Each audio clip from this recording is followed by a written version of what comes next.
शिवजी ने पार्वती जी को बताई अनोखी बात। जब पार्वती ने बनाया भोजन तो शिवजी ने पार्वती जी को बताई अनोखी बात। एक बार माता पार्वती ने भगवान शिव से कहा कि प्रभु, मैंने पृथ्वी पर देखा है कि जो व्यक्ति पहले से ही अपने प्रारब्ध से दुखी है, आप उसे और ज्यादा दुख प्रदान करते हैं, और जो सुख में है आप उसे दुख नहीं देते हैं।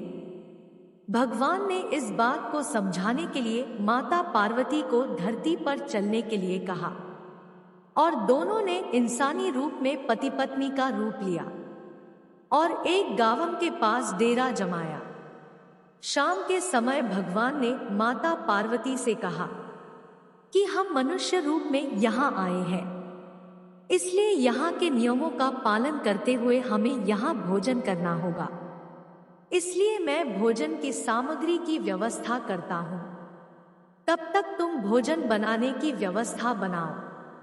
भगवान के जाते ही माता पार्वती रसोई में चूल्हे को बनाने के लिए बाहर से ईंटें लेने गई और गांव में कुछ जर्जर हो चुके मकानों से ईंटें लाकर चूल्हा तैयार कर दिया।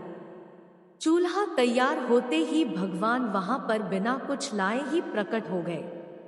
माता पार्वती ने उनसे कहा, आप तो कुछ लेकर नहीं आए, भोजन कैसे बनेगा? भगवान बोले, पार्वती, अब तुम्हें इसकी जरूरत नहीं पड़ेगी। तब माता पार्वती ने पूछा कि आपका इस बात से क्या मतलब है? भगवान ने माता पार्वती से पूछा कि तुम चूल्हा बनाने के लिए इन ईंटों को कहां से लेकर आई? तो माता पार्वती ने कहा, प्रभु, इस गांव में बहुत से ऐसे घर भी हैं जिनका रख रखाव सही ढंग से नहीं हो रहा है। उनकी जर्जर हो चुकी दीवारों से मैं ईंटें निकाल कर ले आई।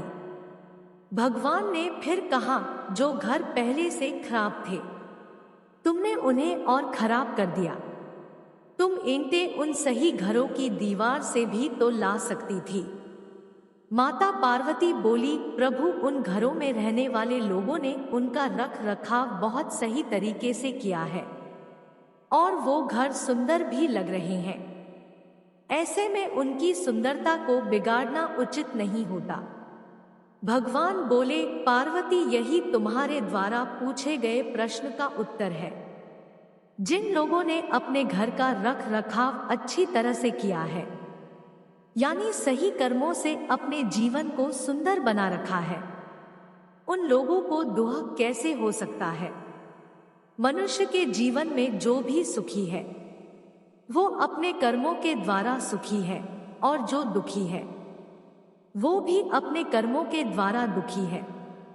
इसलिए हर एक मनुष्य को अपने जीवन में ऐसे ही कर्म करने चाहिए कि जिससे इतनी मजबूत व खूबसूरत इमारत खड़ी हो कि कभी भी कोई भी उसकी एक ईंट भी निकालने न पाए।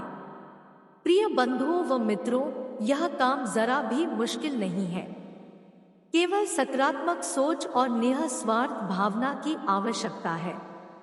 इसलिए जीवन में हमेशा सही रास्ते का ही चयन करें और उसी पर चलें। इस कहानी से हमें यह सीख मिलती है कि हमेशा अच्छे कर्म करें और जीवन में हमेशा सही रास्ते का चयन करें। बोलो जय जय श्री राम। हर हर महादेव।